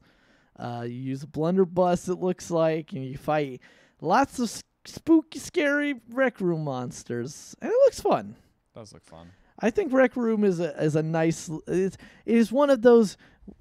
You keep clicking back too far. Sorry, I hit the back So button. one of those VR experiences that I'm willing to completely and utterly be like, this is okay. Rec Room seems pretty great for VR stuff. Rec Room's very good. It's definitely one of the best. Also because it's free, so it has a good player base. Hi, I'm HandyBot. Yeah, I need to play a game more, but now that I have this table in my room, it's harder to set up VR. Oh no. Oh no. Anyway, moving on. Pagan next online. Do you want to be a Pagan online or Pagan off? I don't know. I guess I take it online if you're. I guess I want to be Pagan online. This looks. It's made by the same people who made World of Tanks, something World of Warships, whatever it's called. Wargaming Europe. Wargaming Europe. It looks like who knows because it's a CGI trailer. It's an all CGI trailer. You got a big burly guy with a warhammer. You got this blind lady with riding on a bear, and then It you looks got like Warcraft. some blood magic does. mage, and they all fight a bunch of guys, and then they die, and then that's the end of the trailer. I don't like that bears with runes. I don't like bears with runes on them. You don't like bears with They runes? look Viking. They look very Viking. Yeah. The- I don't everyone like. looks- I also don't like this blood lady's pony. Like she has the. She has Yeah, the pigtails. ponytail is really ridiculous. She's got And then- pigtails, and then they come together at the back in a single thing. So it's like, what are you going for, lady? What's the She point? looks- It's a What's your ponytail. goal here, lady? She looks super Harley Quinn-esque Yeah, as well. definitely. Maybe it's the pigtails, but it's like she has like midriff show. It just nothing about the characters look like anything interesting character design-wise other than They definitely look like World stuff of you've seen Warcraft before. aesthetic. Yeah. They're all Um, dead at the end of the trailer, and it's sad, I guess. And then it's like I don't know what that's supposed to it's like, I don't signify. really- One thing yeah. that you will not get from this trailer from watching the stream or listening to the podcast, though, is that the song is pretty banging. it is a pretty bang. song. Yeah, it's just like It's a good like bumping butt rock. It's butt rock techno stuff. It's pretty good. Yeah. It's pretty good. All right, let's get into the BlizzCon stuff. We got Diablo Immortal cinematic trailer, which has features 3 of the classes, I believe, all fighting. It's got 2 of the classes, and then it shows silhouettes of all the classes Yeah, at so the it end. has Barbarian running around beating stuff up, and then the he's wizard getting coming out. overwhelmed, and then the wizard shows up and it's like, "I'm gonna Yeah, save you." so it's just a little recap of, I guess, the story Diablo from 2. up to Diablo through Diablo 2, where it's like, hey, fucking the World Stone, I gotta just blow it up and make that, hey, humanity has their own choice whether they could want to be Yeah. good or evil, but that's a bad thing too. Apparently, I don't know. Fucking Diablo. And that's it. And then they fight, and then you get the other characters. It's and it's nice, like, there lots you of go. cool CGI animation here. It's good. It's good. Again, I could see maybe why if you were in a hall watching this and being like, man, and then seeing that this is It's a the exact mobile same only yeah. game. I could see maybe, but also I'm an adult, so Yeah, again. I get over it. It's Also, not I'm the very disappointment excited that's to the play this problem. game. The disappointment's totally fine. Yeah, I never I- mentioned that I actually did play. I did play Diablo Immortal. I and- thought yeah, you did, I yeah. threw it to you a little bit. I said you actually got your hands on it. and I said, yeah, but that guy just apologized for how it wasn't bad or whatever. yeah. That game is good. I like it. It plays perfectly fine. There's not many enemies on the screen, so it is a little dumbed down, but I still think it's a perfectly serviceable Diablo. I am waiting to see how they decide to monetize that game before making That any is real definitely that's that is a concern that is valid, and it's definitely one that people have ramped up to 11, being like, oh, it's a microtransaction. But again, if Blizzard has no money, this might be a good way for Blizzard to get He money. gets some money. corny. Um, Also, I'm just yeah, excited to, because we all have phones, maybe play this game with some yeah, other it'll be fun. people. Play with all friends. It'll be good. Yeah, I mean, if it's free to play, especially, I'll download it. I mean, we back because we spent so much time talking about the reaction. But back when it was announced, like before the internet blew up and I Yeah. knew what was going on, I was just like, man, this game doesn't. I don't think I'm interested, or I don't think this game looks like I want to play it. But that's just me. Again, like I was never really a Diablo fan to begin with, so I guess I'm not really. I don't count. Target market. But maybe you are. Yeah, maybe I you am. If it's are. free, Okay, it's yeah. it's Yeah, easy to I'll try. check it. I'll be glad to play with you guys. So like, hit me up once the game comes out. All right. Jump on the Discord. Speaking of free-to-play games, we got Rastacon's Rumble Cinematic Trailer, which is another Blizzard song with some We talked about this. 2D stuff going was- on here. It's got all the songs, trolls fighting in the arena. In the That's arena. in, It's like a weird, like, I watched a little bit of like that 6-minute explanation. It's like weirdly team based. Like each of the trolls is like a specific part of a class. specific team. Well, each of those are just the Mhm. classes in the Oh, game. I see. And each of those Hmm. classes has their own like special totem and their own like little special boosts that they get, and it's very similar to how they've done the past games, where it's like, well, each one has their own idol they worship or whatever, and you can eventually summon that. And it's like super powerful legendary card for each class. They also have their own little spirit totems that they can put down. Each class does, and those totems will give them special powers different for Interesting. each class. Interesting. I played Neat. the brawl. They had a brawl at BlizzCon, which was actually kind of fun because it was just like goofy, overpowered stuff fighting each other. But yeah, I don't know. It's another expansion. They come out 3 times a year. That's what they do. Maybe the single player will be neat. Most expansions, I'm like, man, this will be the one that gets me back into Hearthstone. But then it's also just like so overwhelming with like starting back essentially from zero every single time. Yeah, because you start like every 3 times, so you got a whole another year to work back on. I re-downloaded stuff and started playing it again. It's a neat enough trailer. It's your typical Hearthstone. Warcraft 3 Reforged Mac trailer though is Nah, typical Warcraft trailer. No, I want to say this is this an actual Warcraft 3 like cinematic that was just up-resed and like well not up-resed but like was completely redone for this. I believe it was. I don't know. I feel like I've seen this trailer. We got an orc fighting a human, and then an infernal comes down, and then they both die, and they're like, "Oh shit, there's something bigger than both of us. It's the Scourge. They're coming. They're gonna corrupt everyone." Is that Illidan? Yes. Illidan gets corrupted, and he becomes like the leader. You are not prepared. You're not prepared. The Burning Legion. Yeah, man. Blizzard really makes the same. Their lore is the same each time. The lore, again, Blizzard is bad at lore. Like, they're fine at lore. They're bad at making original things that are different. That's why Overwatch was such an interesting thing, because it's like, oh, this is actually like unique, not at all like anything they ever made before. Yeah, and you can't directly trace it back. You can't directly tracer it back to one thing. No, it's you could say his game plays like Team Fortress 2, but the story itself, it's wacky. Yeah, and the different characters are fairly like a lot of designs and stuff you can point to, like that's from D&D, that's from Warhammer, that's from like this other thing. You know, it's almost direct 1-to-1. But you can't really do that with Overwatch. Yeah. Interesting. That's probably why I like Overwatch more than any other Blizzard property. Fair enough. Speaking of something not derivative, Heroes of the Storm, they made their own original character. It's a unique. It says my original character. She looks like a Blizzard character. She looks like anime. She's anime. She looks like a more anime Blizzard character. But again, Kerrigan did become a giant space goddess or something like that in, like, became one with the planet or something like that in StarCraft. So. Well, anyway, this is their first. She does like more schoolgirl-y. Yeah, I think she's adult. I think she's an adult in this. But they have a whole other set where they're like skins, where she's an angry schoolgirl, and in the back of her is a locker instead of like a coffin. Yeah, they had like a few like school-themed like things. Like I was gonna say, Leoric was a janitor. People like that. I will say schoolgirl look. I will say, Heroes of the Storm still has the best skins of any. I will say even better. Asmo Dunk. They have the best skins.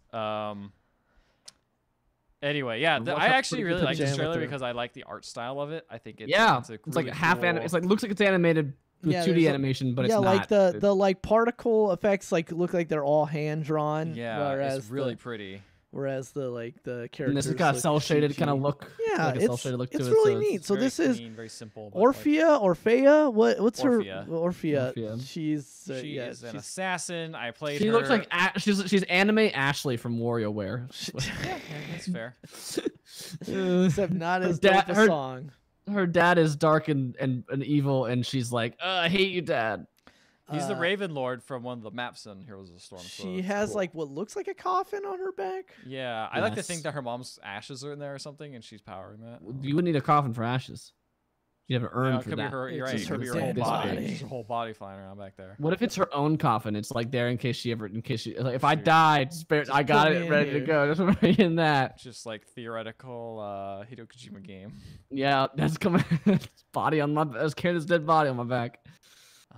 Anyway, I like this trailer a lot especially for a character that is the first time they've been like, this is their own lore, and it's like, all right, their lore is which is really, it's interesting, but also it's like it's maybe something they had to start dipping their toe into because eventually they will run out of characters to pull from. Especially a mobile. It's not like Smash Brothers where it's like, it's a fighting game. There's infinite Nintendo possibilities, and also now third-party possibilities. And then like Echo Fighters and stuff too. Yeah. Like you can't really. It's like you can't do Echo Fighters in Heroes of the Storm. Yeah, like, that would be bad. Yeah, I mean, you could give like this character a skin that's like this character, but then that seems like a cop out. Like Widowmaker's Nova. Like they're not gonna put Widowmaker in the game because it's like, there's an Echo Fighter right there. This.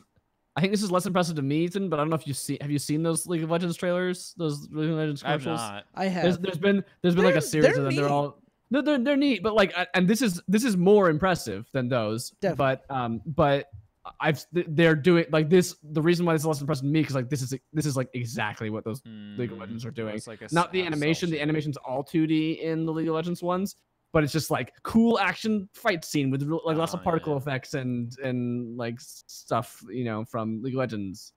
I just really like the mix of 3D. This is a cool. Like, this is each a of cool them look look. like they could be 2D screenshots, but it's like, oh no, it's all 3D. It kind of reminds me of the Guilty Gear and Dragon Ball Fighters. It looks like that. All right, so now I got the Overwatch animated short, which we're gonna play on the stream here, but we're not gonna get through it. We're not gonna get through the whole thing No. here. So this one focuses on your good friend McCree, but also introduces the new Couple new character characters as well. Well, the new character, but I mean, they imply there's definitely like the implication of this trailer is that character at the end. Probably is a character. They named her not in. She's not named in the trailer, but she is. She would like Jeff Kaplan. This is Route 66 map. That map. The bridge blows up, which is already blown up when you play it in Route 66, and then it's very much implied that like this is right before they reassembled Overwatch. So first of all, great looking apple pie in this. That apple pie looks delicious. Maybe I'm just feeling hungry. It looks good to me. I like the thin sliced apple. I don't like the chunks of apple. I like the thin slices of apple. Fair enough. I like the chunks, this is more like a home style.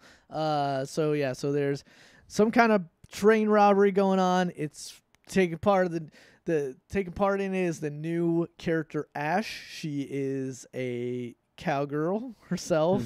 Outlaw. She's an outlaw. She's got like kind of a Winchester style rifle. She looks cool. She's Jennifer Hale. She looks cool. She's to me she's a little bit of a simple design. I mean, sometimes simple designs are better, but I feel like she doesn't have quite as strong a silhouette as some other characters, except for the fact that she fights alongside her big Omnic her big buddy Bob, who is a big her bandit operated buddy. Yeah, that stands for Bob. A big burly robot that has a tiny little bowler hat, and he is great. I really like Bob's design. He's all quiet a lot. Yeah, he also doesn't say anything. That's I kind of in the same boat of like this is not. She doesn't look like a bad character. Bob is great, but I feel like. There are more interesting characters in this. I feel like for me, their prompt was let's make a sexy cowgirl. Yeah, sure. There you go. They did it. I've seen the fan art coming out already. Sure, it's there. Well, before this started, I just Googled to try and find the Twitter one where they showed Widowmaker and Ash's faces, and if you have safe search off, there's a lot of bad images that come up. So bad? Yeah, bad, naughty. There you go. Naughty images. Anyway, I honestly think this is kind of a weak short that they did. It's normally there's a lot by of the numbers. Well, the thing is like normally they try to do a little bit of heartstring pulling on these things, and this one. Just this is all lore. This is all like lore build up because it's lore build up with McCree and Ash. It's lore build up with the character that McCree rescues at the very end. Who I still can't remember her name. I was gonna say it's tough because they're introducing new characters. It's not just like this is. But it's just still time like for Diva to shine. Or but still, like if your favorite character is McCree and like this is his time to shine, it's kind of like. It's not like 76 where you just watch Soldier 76 murder a bunch of drug dealers. But no, but like the real story is about that girl that he helps. Anyway, she's like Ash seems totally honestly, fine. I really want to play her because I like the idea of the type of gun she has. It seems like a fun thing to shoot. And her ult being Bob is pretty great. They showed after this, not in our thing, but in the actual BlizzCon event, they showed her in game what she looks like. I did play against her a lot, and she has like the rifle, and she has like a big shotgun that can like and her stick of dynamite. Yeah, it can knocks her back too, right? You can knock back people, or you can do just like a rocket jump basically, like to. blast at the ground and blast herself up. So, yeah, seems neat. Her gun seems like an in between a sniper rifle and a normal gun. Like I don't know It's how. like an actual it's like a repeater. Western repeater. Yeah. Yeah, but in terms of gameplay elements, yeah. it seems like it's kind of in between that range of like it's long Which is what I range, really like playing quite, as. So. but not quite sniper. It's like long range, but not quite as pinpoint accuracy as like Widowmaker. Yeah, cool stuff. So, fellas. what wins? It's kind That's of it. What hard because there's wins? so many different cinematic trailers in here, and the animated short just wasn't the strongest this time. Yeah, I usually think I feel I think I like Skatebird. That was my big Skateboard surprise. is fun. Part of me actually really likes the Orphea trailer. Yeah, I really like the Orphea I'm gonna leave the reveal Orphea trailer because I just that was like I've seen so many cinematics and sitting through all those. I'm just like, yep, those are really pretty high detailed this was cinematics, and they had you different. didn't even put the Warcraft one in here that they put out, which is like super detailed, and they use like motion facial capture, and it looks super real. Yeah, I know it was whatever. We have to fit No, I know. in our But very like seeing tight- all those like realistic ones, and you got Yeah. those like cartoon ones that are like Hearthstone. I'm like, man, this is like a good in between. That's like very cool style. But yes, you're right. Skateboard does flap. Skateboard is good. It looks- Saber's cute, but he's I look cute. at it. I'm actually less excited to play this game now that I Sure, seen it. but as best trailer, As best trailer, I don't want to play this game as much now I've seen the trailer. To be honest, I would go. I would go with the Orphea trailer. I'm gonna go with All right. Orphea as well. She looks like a really cool character. You're both and wrong. I that took animation is cool. I did play her, and I got top hero damage, so I felt pretty cool. Oh, there you go. at BlizzCon. Yeah. All So right, overpowered, that's but it. Well, heroes of the Coming heart back, of the heart of 2018, the this is the storm, the year. heroes of the Heart swarm. of the Swarm. The Orphean Reveal cinematic is the winner for this week's trailer trash. And with that brings us to the end of the Pixel Podcast. I'm so sad to see you all go, but we'll be back next week. I just realized the week after next week is Thanksgiving, so We probably I won't guess be we got around to figure for it. out We're what just we're gonna gonna be do for that. I guess we're not gonna skip that week, I guess. Have but fun, we'll have figure fun that. with your family. Yeah, don't watch us. Don't talk about the election. If Yeah, not at the dinner table. if you enjoyed this podcast, go ahead and give us a rating on iTunes. We'd really appreciate it. We have a website, pixellegends.com, where you can check out our YouTube and Twitch channels on there. If you're watching on Twitch, that's twitch.tv/pixel_legends. Give us a follow. We'd appreciate that. And if you are watching on YouTube and Mixer and all those places, just like, subscribe, whatever the button is. And lastly, our Twitter page is pixel_legends on Twitter, and we post all the new podcasts and things on there. So check it out. With that, we're gonna apparently throw up the shaka like we do every week and end the podcast. Bye. You gotta end it. Oh yeah.